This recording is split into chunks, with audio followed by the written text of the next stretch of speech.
Yo, what is going on, guys? Winter Kills here, and welcome to a brand new episode of Saturday Night Locals. Here we are in round 3. If you did not see the previous round, I'll leave a link to it in the top right. I'll also try to leave a link to the deck profile for the deck that I am playing currently, which is Speedroid Kashtira. I'll try to leave that up in the top right as well for you guys to check out and in the description. And yeah, I got a little late start here with the recording, but luckily I caught it in time. And we're going to go into basically what is just going to be the standard cash line with Draco Sack. Already opened like a lot of cash cards. And yeah, just going to make it very easy to get into Rubber Band Shooter via Draco Sack. I always prefer to link off the Draco Sack in a token to leave the level 3 token on the board, as it is much more worthwhile when it comes to synchroing. Right? I wouldn't want to leave the Draco Sack on the field and link off the 2 tokens because, you know, it's not a tuner, right? Or, well, it's not that it's not a tuner. You can't synchro with an Xyz monster, at least not yet anyways. So, decided to leave the level 3 token on board anyways. And my opponent does have, I think that's Ash for the Rubber Band Shooter. And that is always one of the annoyances about Rubber Band Shooter, is it just has a target on its back. Like, you could be playing against somebody that has no idea what your deck does, at least this deck does, and they'll just fire a hand trap blindly on Rubber Band Shooter, and you may or may not have a way to play around it. It just always does have a good deal of impact. Like, for example, like Ash is probably the weakest card on Rubber Band Shooter because you can still link it to another one. Well, you don't even need to link into another one. You could just use its other effect to gain an additional normal of a wind. And that, right, gives you a play. Like if you already have like a Terror Top in hand, which now I guess is more likely than ever since we have 2 of them. And of course, Prosperity could dig into that card. But I just link into Doom Eagle with a token and Rubber Band Shooter since I'm not locked into anything. And use the burst to bring back the Fenrir just so I have at least 2 interruptions here. Plus I have Ghost Ogre in hand. And I am playing against the Bystial Runick deck, which is a deck I've only played against, I want to say, maybe 5 times, maybe less than that. So I don't know all the points of interaction, and this person's build was a little bit different than what I've seen in the past. Like, a lot of the cards they're playing were completely unfamiliar to me, and I really didn't know what to stop. So I'm not trying to make excuses, but, you know, I'm making an excuse, I guess. So they activate the Fountain, and then they normal summon, or special summon Cartesia, or not Cartesia, Ecclesia, which I was like, okay, that's weird, but it is what it is, right? And they're going to go ahead and use, I think, Flashing Fire to go ahead and blow up Fenrir and make me banish 2. So I was like, all right, well, that's, you know, that's fair enough. And then we're going to activate Smiting Storm to special summon. They did not use Fountain there, which I was kind of hoping that they would, so I could Ghost Ogre it, but they end up going for the Hugin with the Smiting Storm there. And now they have 3 spells engraved, so now if they want to, they can Fountain to go ahead and draw 3. And I wanted to Ghost Ogre that, obviously, but with Hugin being on field, he'd have to tribute it off to protect it, which I guess then cuts him off of the level 6 play that he wants to make, which I do believe they go for the Tri-Edge Master, which is basically, I mean, obviously has more effects than Stardust Charge Warrior, but it's basically Charge Warrior, the draw 1. And, you know, if I Ghost Ogre the Hugin, right, he either keeps the draw 3 and just gets rid of the Hugin, which I think makes the most sense because draw 3 is insane. So, like, I feel like there's no world where he lets me Ogre the field spell there. So, yeah, I don't know. I think holding the Ogre is probably fine, right? And, you know, had I have better knowledge of this deck, maybe I could have a better spot to use Ogre. So he's going to tag out with the Ecclesia into the Golden Sword Soul, which is a card I don't think I've ever had summoned on me before. So that was pretty interesting to see. Then he's going to go ahead and Synchro 6 here as expected into Tri-Edge Master, and this is going to let him to draw a card. Now, I could have probably chained Ghost Ogre here to a decent effect. That just cuts him off of a level 6 body, because the deck, I know this deck does do a lot of Synchro 10 spamming. And he's going to go ahead and summon Baldrake. And I think he's attempting to banish... I'm not sure what the target is for Baldrake, but I do chain Doomeagle to try to shuffle back its target so that it doesn't summon. But he does have freezing curses to negate the Doomeagle and make me banish, I think, another 3 there. So, I mean, he had to play around to it, so not really much I can do there. And now the Golden Sword Soul is going to banish itself to revive the Ecclesia, to go ahead and then synchro into Dispotter, which I believe now he's trying to use Dispotter effect to bring back the Golden Sword Soul, which is a level 4 tuner, which will allow him to get into another level 10 synchro with the Triage Master. And here I'm thinking about Ghost Ogreing this, but of course I have banished cards, he has banished cards, so we can use both effects here of Dispotter to either negate or pop whatever effect, like pop the card, whatever effect I'm activating. And in my mind, I'm like, I don't really want to Ghost Ogre this because he'll probably just negate it. But he ends up just letting it go through here. Like, Ghost Ogre had the potential to be a very good card, I feel like, in this particular matchup. But I either just never found the right spot to use it, or it just wasn't ever going to be that great this turn anyways.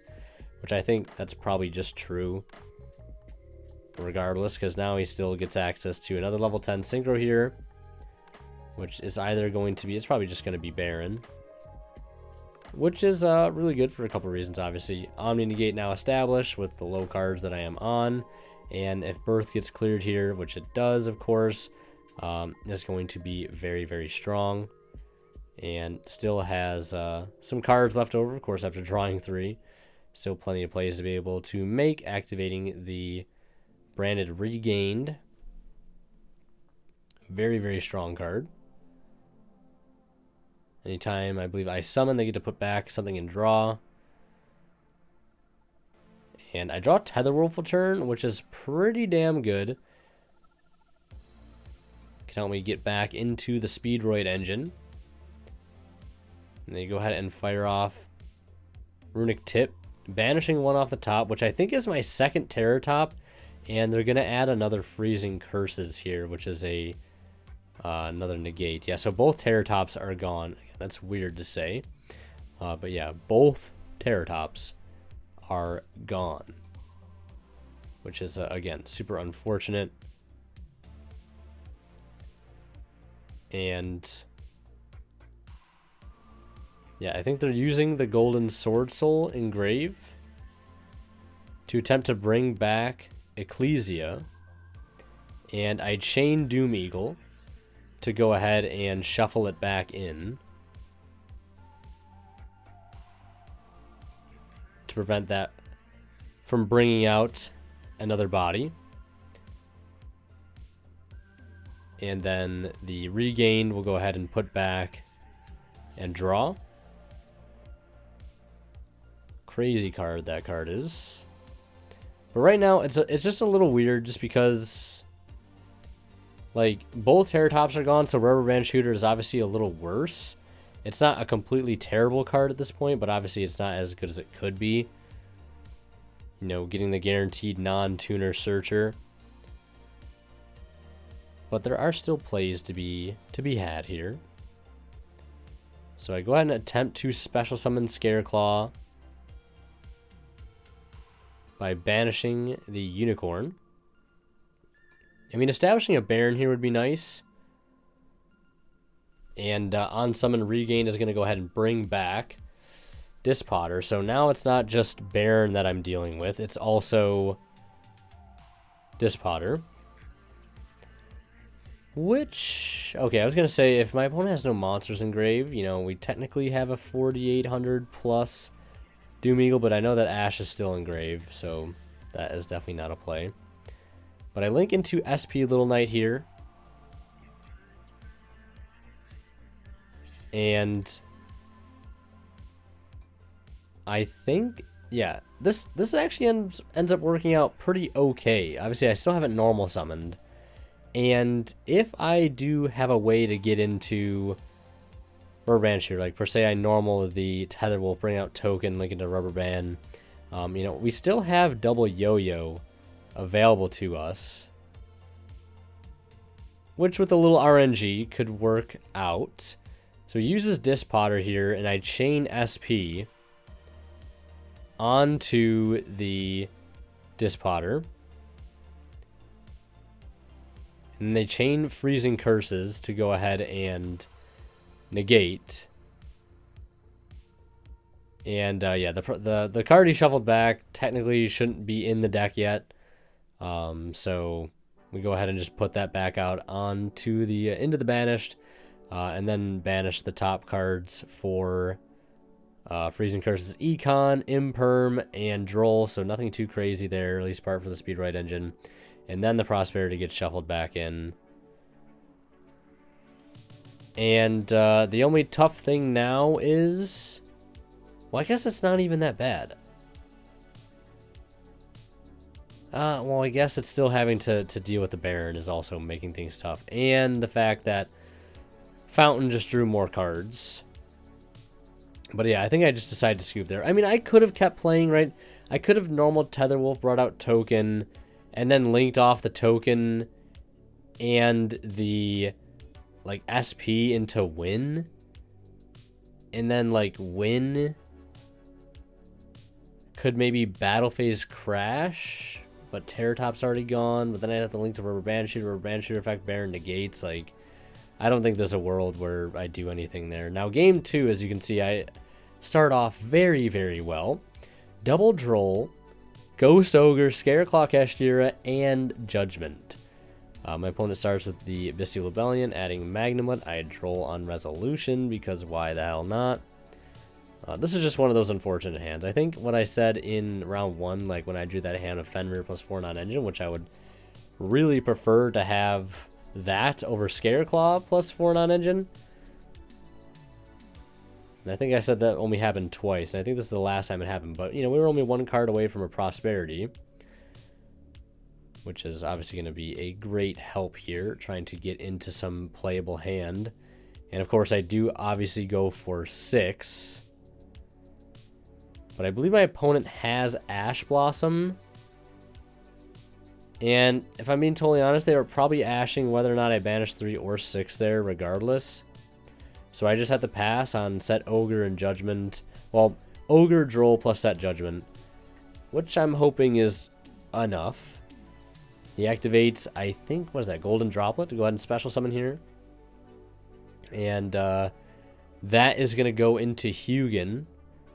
Yeah, for a second, you could see me hesitate there. I was like, do I Judgment this? But there's like obviously no way I Judgment this, right? I just let him go into Hugin. At least let him discard a card for the Fountain Search, which ends up being evenly matched, which is pretty good. And then, yeah, this is all in draw phase. I got a little ahead of myself there. I was like, oh, I'm going to draw on res here, but it's in draw phase because everything's a quick play for some reason. So standby, main, activate the Fountain, and I Judgment this just because I didn't know what else I was going to use it on. Seemed like a pretty damn good thing to use it on. My hands are so fragile right now, I can't afford to let them, like, play on my turn like that. So, yeah, I don't know. Maybe there were better uses. Activates the effect of Magnamut. And Magnamut's going to go ahead and banish Rebellion. And Magnamut effect on Summon. I thought about chaining Ghost Ogre. Probably could have.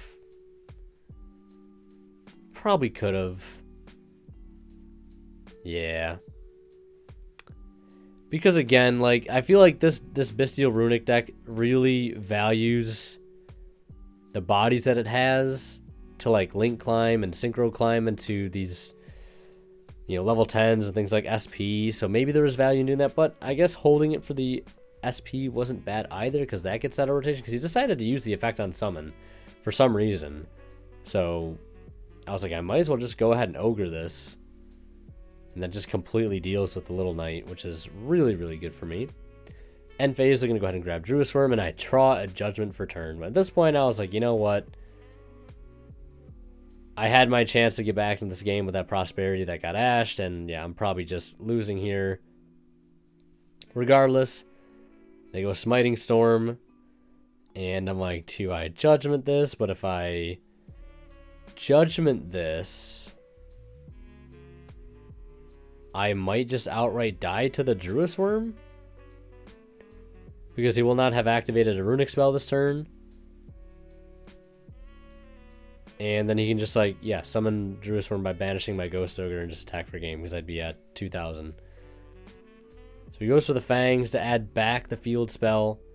Druid Worm is going to go ahead and activate now by banishing my Ghost Ogre. And luckily, at this point, still cannot attack. And they're going to go ahead and Synchro here 10 into Chaos Angel, which I do, of course, Judgment that, because, yeah, we got to do it. Putting me down to 2k. And they still have access to Fountain, which obviously sucks. They're going to go ahead and activate, I think that's Flashing Fighter or Destruction. And they're going to go for Hugin, discarding Droll, and now they're just, at this point, they're really too far ahead with that resolving. Getting another field spell and drawing 2 or 3 here. Yeah, there's really not much I can do. Like, game 1, I think maybe there was room for me to properly, like, interact better. But game 2 here, there really just is nothing I can do. I just draw on Resolution because I guess why not? Maybe they drew into more cards. They could have used a search. I draw Fenrir for turn, which I'm like, all right, I can finally play. But yeah, they've got Flashing Fire on summon there, and not much we can do about that. Yeah, just literally nothing we can do there. Like, yeah, sure, I could summon Scare Claw, but it's not going to get me anywhere. And that is just an unfortunate end to round 3. We're still X1, going to the 4th and final round of Swiss. So I'll see you guys there for that. And, yeah, hopefully there's no more bricks. I don't think there is. I think this is like the last time in the tournament that I ended up bricking. Like I said, it didn't happen often. And that honestly was the worst of the two. But that's going to do it. Hope you guys enjoyed. Last but not least, a big shout out goes to our current Divine level channel members who are Cadillacs, Pony Stark, HGH Cyber, Misfit, and Green. Thank you guys so much as always for showing me kind and very, very generous support of the channel.